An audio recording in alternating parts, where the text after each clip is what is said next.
Hello there. Okay, this is my first video on this channel, and yeah, I'm Selim. I'm visual effect artist, and I'm a huge lover of film and storytelling and writing. And I created this channel in the hope that I will find people who are willing, like me, to share their ideas and thoughts on movies, TV shows, characters, stories, and all those amazing ideas filmmakers and writers do in the cinema. I love finding secrets and meanings in stories and characters, and this is my first video in which I will talk about one amazing thing I saw in a movie I watched recently again. Then at the end, I will start hopefully a tradition for all my analysis, and that's it, that I will try to say what could be done differently in the domain of art or story or directing or visuals or anything that could maybe make a movie or TV show or that particular piece of art better or more interesting. And hopefully you all will follow in comments and say your ideas. So there is that Netflix movie, Triple Frontier. It's a military heist film with impressive cast and a storytelling style that's quite different from what you might expect. The movie received very mixed reactions. Many dismissed it is not worth their time, while others praised it precisely for daring to be different. In truth, the movie is just fine. It's not perfect, it's not the best you will watch, but it's not the worst for sure.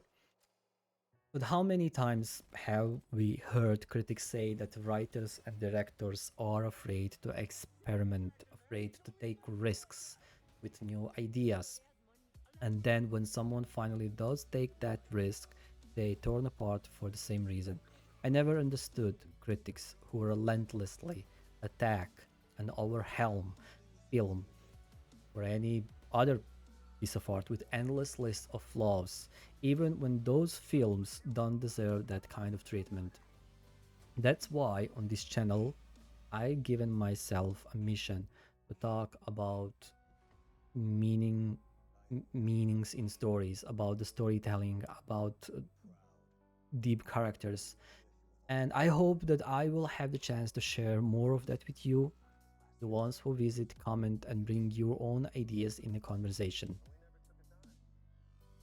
In Triple Frontier, one of the best parts for me was the twist. You're led to believe that Poe, the character who was played by Oscar Isaac, will be the greedy one who ruins everything. But in a brilliant turn, it's actually Redfleet, the character who was played by Ben Affleck. He is the former leader. He's the most disciplined one, uh, and he becomes overwhelmed by the sheer amount of money they discover and simply can't leave any of it behind. Of course, we knew something was bound to go wrong. It's a heist movie. It would have been too easy, too unrealistic if they come home with over $200 million. On the flip side, it would have been just a cliche if they faced off against a brutal cartel boss, lost life in a grand shootout, and that's what that. We've seen those kind of stories before. The film built suspense around that kind of confrontation, yes, but it never comes. It was a false setup, and it was intentionally. I love storytelling that begins with something familiar, but then brings something different, especially when it ties into human nature, flaws, or passion. The characters in this movie encountered their biggest enemy and didn't even realize that. It devoured them like an owl devours mice. How many stories have we seen where greed is the destroyer? Of course, the movie has its flaws, questionable decisions, maybe even a few plot missteps. That's fair to point out, okay? But they aren't the point of the movie. The point is greed and everything that spirals out of it.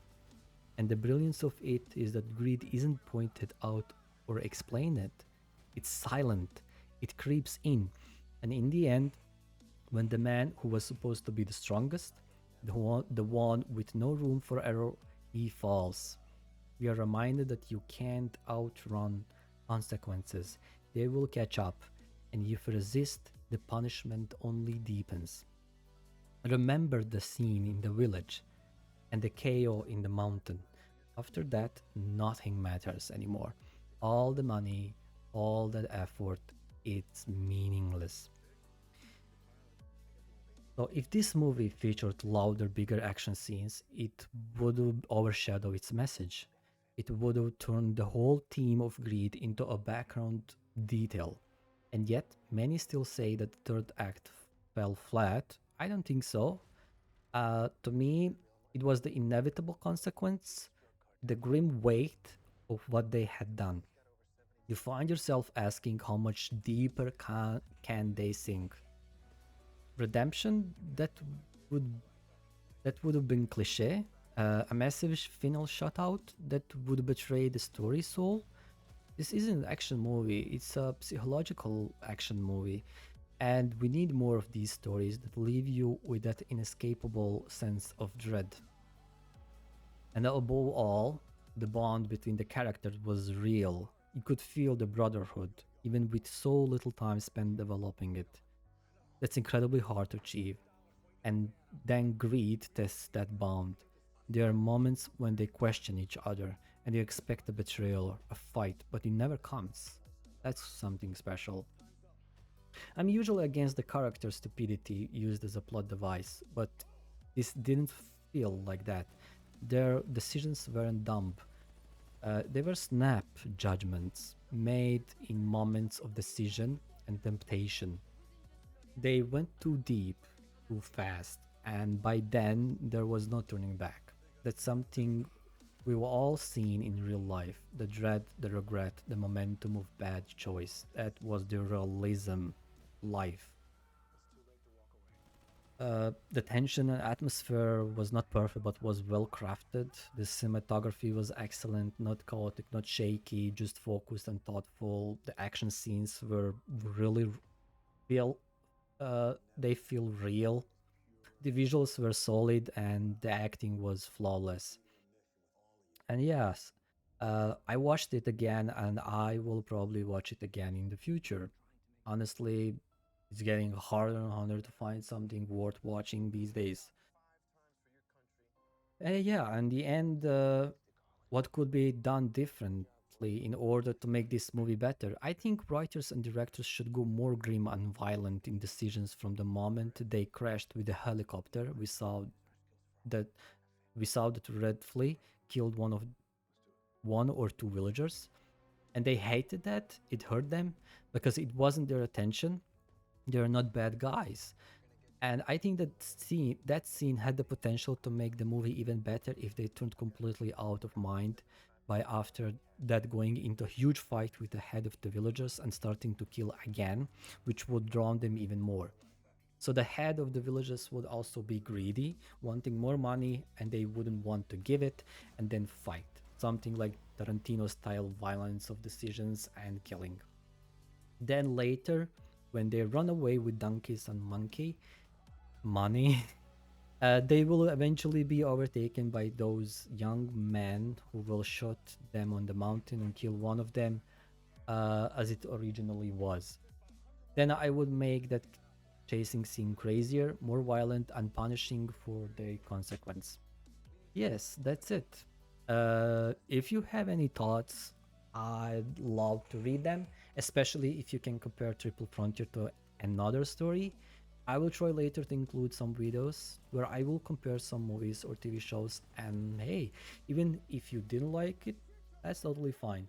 Not every movie is for everyone, but for me, this was just fine movie. Actually, it was good movie. It felt like a movie with a soul. Thank you everyone for watching, and see you next time.